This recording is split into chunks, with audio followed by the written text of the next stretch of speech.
I wrote a rationale for it when I first exhibited these works. The title of this suite of drawings is Fantasies of the Good. And the reason for that is basically Australia believes itself to be essentially a good country. It likes to think of itself like that, and it believes itself to be that, even though its human rights record in regard to its treatment of black people in this country is atrocious. It still is, and there seems to be no let-up. So whether people want to believe that this country is a good country or not, I don't. And the drawings are evidence to support my own notion that the country is not. So I think this whole country suffers from a fantasy of being good. A few years ago I started researching my family, and I sourced the Tyndale collection through the State Library in Brisbane. And I sourced 3 images, one of my great-grandmother, great-grandfather and my grandfather. And what became particular to me about the images themselves is that the gaze itself, because they were very much in confinement on Palm Island and in North Queensland. And Palm Island is a sort of place where if you did something wrong on one of the other missions or reserves, they send you to Palm Island. So it was very much under the fist of state government. And that's the context that these photos were taken in 1938. And, but the Tyndale collection was put together by Norman Tyndale out of the South Australian Museum. And he was basically sent out to catalogue the dying breed in the early part of the century.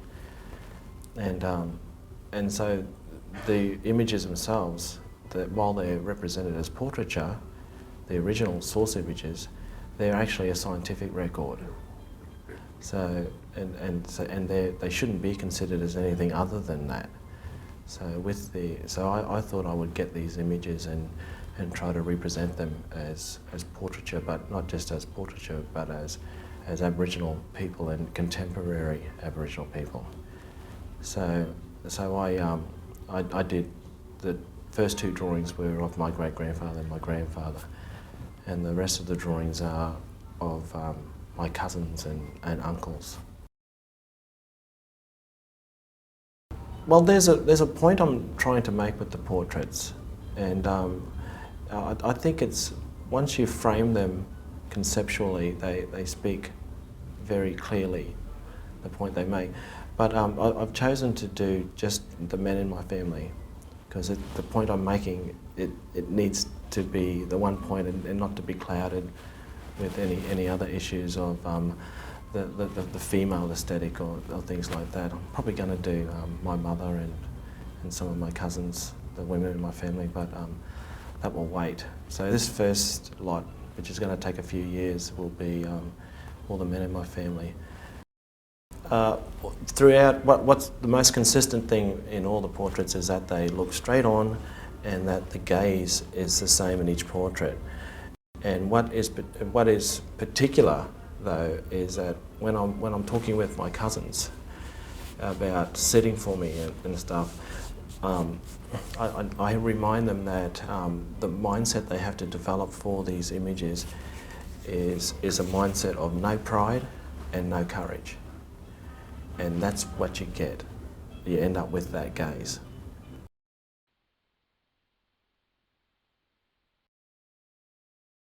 A few of the subjects have asked me if I want them to sit for me, but I explained to them that it has to be drawn from a photo image and a single source image, which is what the originals were.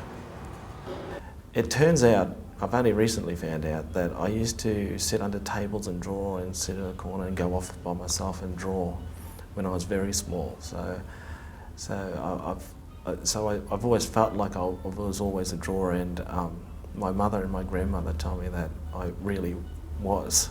And I'm also largely self-taught. So, there's I find drawing liberating, and it's not just that you develop a mindset when you draw, but the end product is when you produce something, and you've been very intimate with it all the way through, and at the end, you know every line, and you should know every line. You should be able to remember every line and what it felt like to draw it.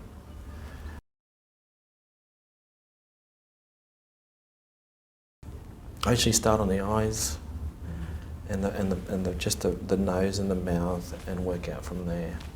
And once I start, it goes fairly quickly. And I put a lot of effort into beginning the drawing, starting it. And but most of the drawings I do, I'm always, well, not most of the drawings, all the drawings I'm taking risks. You're pushing it. And freehand is the ultimate risk, of course. Freehand portraiture is a big risk, because if you get it wrong, it goes really wrong. And if you get it right, you can run around the ring with your arms in the air.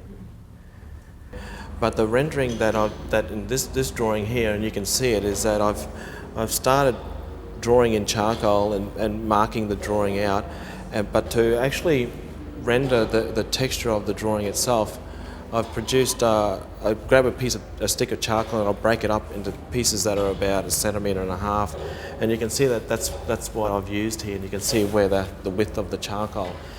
And a few of these drawings are done with that technique, and but to varying degrees.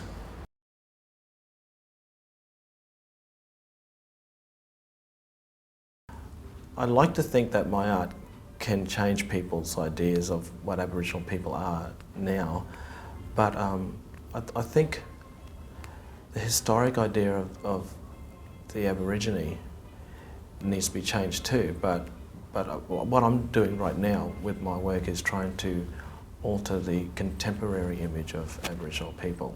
The image that Aboriginal people are not a monoculture, that we come from different language groups, hundreds of different language groups, and that the modern Aboriginal person in Australian society can look tall, skinny, short, have dark hair, light skin, dark skin, and these are all people in my own family, and that's the whole point of the drawing series.